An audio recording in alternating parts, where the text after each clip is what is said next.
ಹಾಳಾಗಿದ್ದ ರಸ್ತೆ ರಿಪೇರಿ ಮಾಡಿಸಿದ ಕಾಂಗ್ರೆಸ್ ಯುವ ಮುಖಂಡ ದಿಂಡಗೂರು ಆನಂದಗೌಡ. ಚನ್ನರಾಯಪಟ್ಟಣ ತಾಲೂಕು ದಿಂಡಗೂರು ಸಮೀಪದ ಹೇಮಾವತಿ ನಾಲೆಯ ಬಳಿ ರಸ್ತೆ ಗುಂಡಿ ಬಿದ್ದು ಹಾಳಾಗಿತ್ತು. ಈ ಬಗ್ಗೆ ಗ್ರಾಮಸ್ಥರು ಲೋಕೋಪಯೋಗಿ ಇಲಾಖೆ ಹಾಗೂ ಕಾವೇರಿ ನೀರಾವರಿ ನಿಗಮದ ಅಧಿಕಾರಿಗಳ ಗಮನಕ್ಕೆ ತಂದರು. ಸ್ಥಳೀಯ ಜನಪ್ರತಿನಿಧಿಗಳ ಗಮನಕ್ಕೆ ತಂದರೂ ಕೂಡ ಯಾವುದೇ ಪ್ರಯೋಜನ ಆಗಲಿಲ್ಲ. ಬಳಿಕ ಕಾಂಗ್ರೆಸ್ ಯುವ ಮುಖಂಡ ಆನಂದ್ ಗೌಡರ ಗಮನಕ್ಕೆ ತಂದಾಗ ಸುಮಾರು 2 ಲಕ್ಷ ರು ವೈಯಕ್ತಿಕ ಹಣವನ್ನು ವೆಚ್ಚ ಮಾಡಿ ಕಾಂಗ್ರೆಸ್ ಮುಖಂಡ ಆನಂದ್ ಗೌಡ ಕಾಂಕ್ರೀಟ್ ಮೂಲಕ ರಸ್ತೆ ರಿಪೇರಿ ಮಾಡಿಸಿದ್ದಾರೆ. ಈ ಬಗ್ಗೆ ಗ್ರಾಮಸ್ಥರು ತಮ್ಮ ಅಭಿಪ್ರಾಯವನ್ನು ಮಾಧ್ಯಮದ ಮೂಲಕ ಹಂಚಿಕೊಂಡಿದ್ದಾರೆ.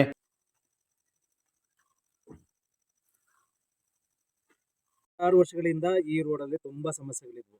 ನಾವು ಇದನ್ನ ಗಮನಕ್ಕೆ ತಂದು ಶಾಸಕರ ಗಮನಕ್ಕೂ ತಂದಿದ್ವಿ, ಮತ್ತೆ ಇಲ್ಲಿನ ಜನಪ್ರತಿನಿಧಿಗಳು ಗಮನಕ್ಕೂ ತಂದಿದ್ವಿ.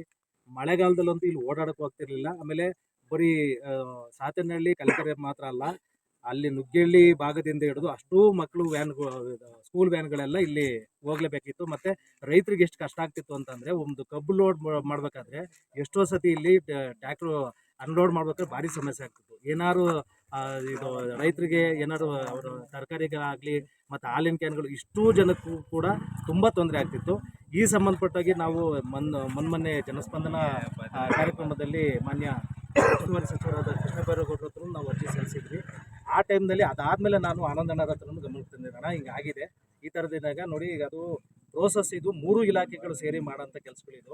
ಇಲ್ಲಿ PW ಇಲಾಖೆ ಬರಬೇಕು, ಮತ್ತು ಲೋಕೋಪಯೋಗಿ ಇಲಾಖೆ, ಮತ್ತು ನಬಾರ್ಡ್, ಇದು ಹೇಮಾವತಿ ನಾಲೆ, ಇಷ್ಟು ಸೇರ್ ಮಾಡಬೇಕು. ಇಷ್ಟು ಮಾಡ್ಕೊಳ್ಳೋದಕ್ಕೆ ಇನ್ನೂ 1 ವರ್ಷ ಟೈಮ್ ತಗೊಳುತ್ತೆ.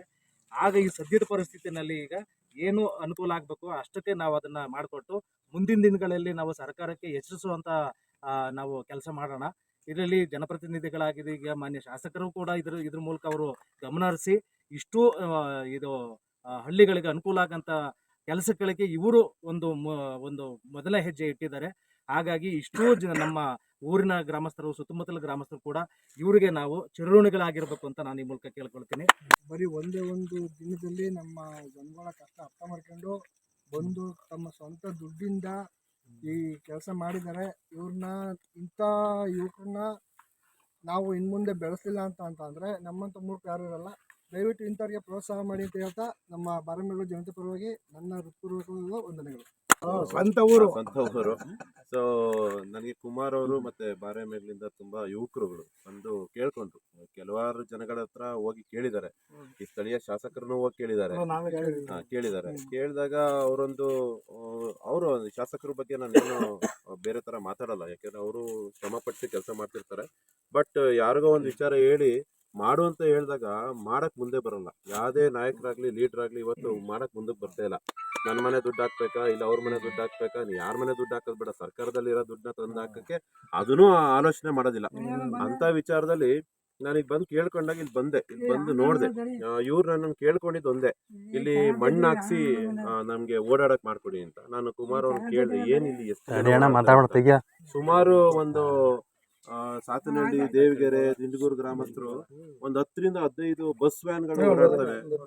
ಒಂದು ಬಸ್ ವ್ಯಾನ್ ಅಲ್ಲಿ 20 ಜನ ಮಕ್ಕಳು ಅಂದ್ರೂ 200-300 ಮಕ್ಕಳು ಓಡಾಡ್ತವೆ. ಸೊ ನಮಗೂ ಒಬ್ಳು ಮಗಳಿದ್ದಾಳೆ. ಹಾಗಾಗಿ ಮಕ್ಕಳು ಓಡಾಡೋಂಥ ಜಾಗ ಇಲ್ಲಿ ತುಂಬಾ ಗುಂಡಿ ಗೊಟ್ಟರೆಗಳು ಜಾಸ್ತಿ ಇತ್ತು, ಮಣ್ಣಿತ್ತು. ಸೊ ಬೆಳಿಗ್ಗೆ ಇಲ್ಲ ಮಗ, ಬೆಳಿಗ್ಗೆ ಒಂದು 8 ಗಂಟೆ ಹೋಗಿ ಬಂದು ನಾನು ಅದನ್ನ ನೋಡ್ತೀನಿ. ಬೆಳಿಗ್ಗೆ 8 ಗಂಟೆಗೆ ಬಂದು ಇದೇ ಜಾಗದಲ್ಲಿ ಎಲ್ಲಾ ಇಲ್ಲಿ ನಮ್ಮರು ಆಮೇಲೆ ಏನು 50 ಮನೆ ಎಲ್ಲಾ ಬಂದಾಗ ಅವರೇ ಚೇಂಜ್ ಮಾಡ್ಕೊಂಡು